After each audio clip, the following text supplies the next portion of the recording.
به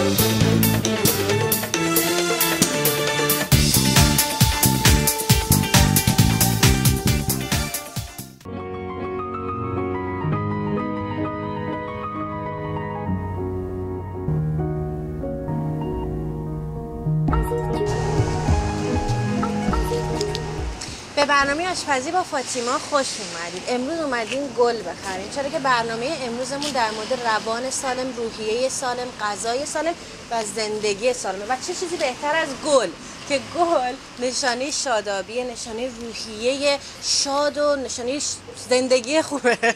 من خودم همیشه دوست دارم یه شاخه گل همیشه توی آشپزخونه‌ام نگه دارم. اگه نتونم دسته گل بگیرم، یه شاخه گل در کنار غذاهام. صبح که از خواب بلند میشم حتما گل رو بو میکنم که روحیم شاد بشه. البته شما همتون گل اینا. بریم یه دسته گل خیلی خوشگل برای مهمون امروزمون بخریم.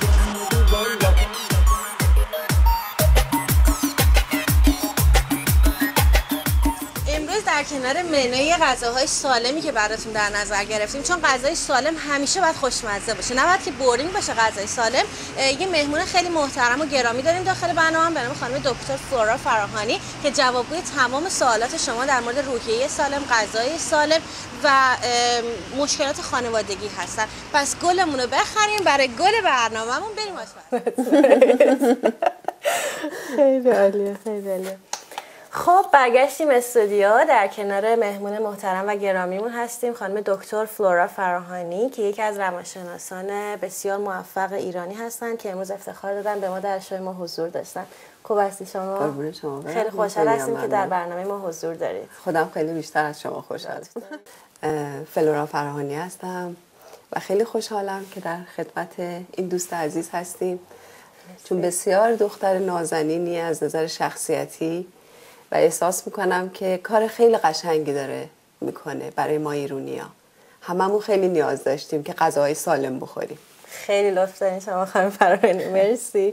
خدمتتون عرض کنم که کلا منوی امروزمون راجع به سالم که همه ما آدما همه چیز رو کاملا نمیدونیم. یعنی هیچ انسانی نیست که فکر بکنه که من همه چیز رو میدونم پس اصلا نیازی ندارم.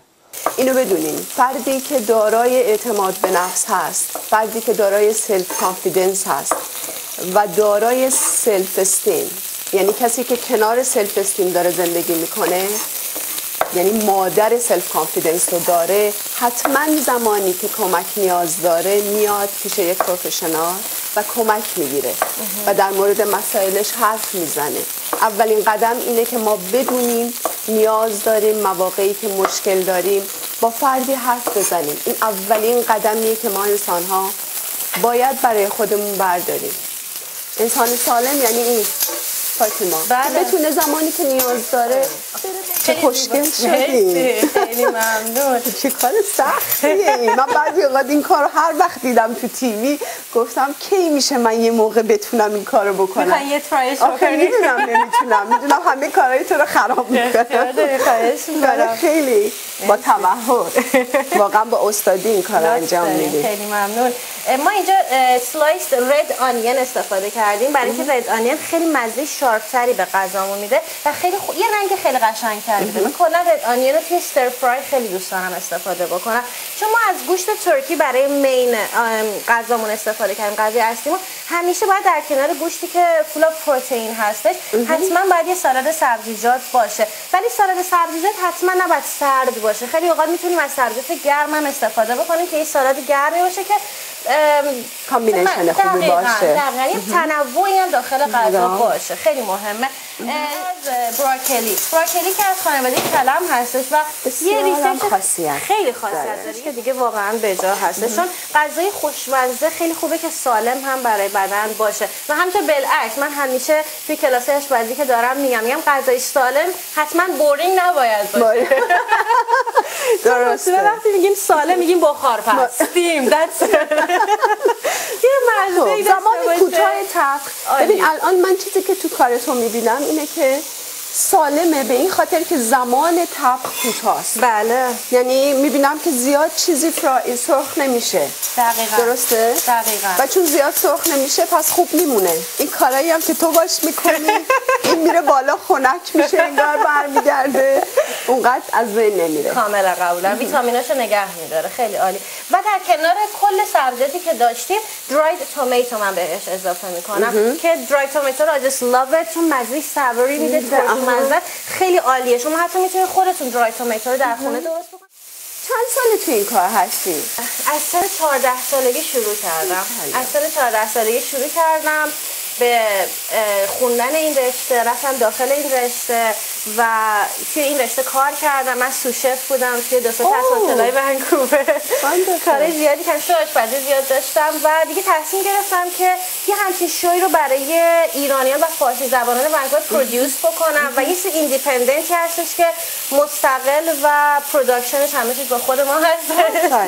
چیز خیلی جالبه، یه کار فان و اکسایتمنتی هم هست. کاملا هم معلومه که خیلی مسلط و راحت این کارو میکنی. یه مقدار از فلفل پاپریکا که پاپریکا gives it a wonderful flavor، خیلی رنگ خاصی بهش میده و فوق العاده داخل غذا خوش عطرش میکنه. فلورا جان، ما برای برنامه‌مون تماشای وقتی میگیم تو زبان انگلیسی منظورمون تیه که به سبک هندی درست شده، یعنی فول آف ادویجات کارداموم، هلو، میخک و دارچین همراه با شیر و بس. من دیگه میگم بریم درستش کنیم، توضیح ندیم که بینندگان درنشون آب افتاده. من که منتظرم شدیداً. برای نوشیدنی ما اینجا از چای استفاده میکنیم، بلک تی، داخل یه مقداری میریزیم همراه با ادویجات مختلف. من اینجا از چوب دارچین استفاده میکنم که عطر خیلی خوبی بهش میده. از جینجر تازه استفاده میکنم که فوق العاده خوش عطرش میکنه و یه مزه متفاوت. یه مقدار فلفل سیاه که یه عطر خیلی خوبی به غذا، به نوشیدنیمون میده، همراه با آب جوش.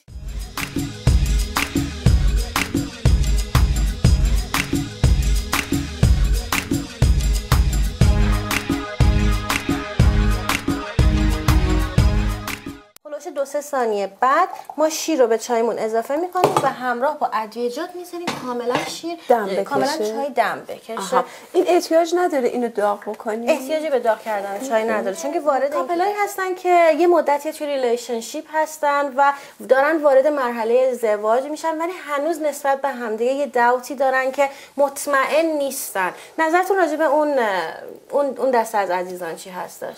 من فکر میکنم که همیشه پیشگیری خیلی بهتر از درمانه. یعنی قبل از اینکه ما دچار اشکال بشیم تو ازدواجمون، یعنی میخوایم ازدواج کنیم ولی یه شک داریم. وقتی شک داریم یعنی یه چیزی اینجا هست که حل نشده، یه چیزی اینجا وجود داره که من نمیدونمش، یه چیزی هست که باید از کسی بپرسم. خیلی خوبه اینجور موقع‌ها قبل از اینکه جوابی داده باشیم، قبل از اینکه 100% مطمئن باشیم که داریم تصمیمی میگیریم برای بقیه زندگیمون فردی رو بیاریم که تمام عمر کنار ما باشه، حتما بریم و راجع به این جریانمون با فردی صحبت کنیم و اگر اون فرد حرفه خودش رو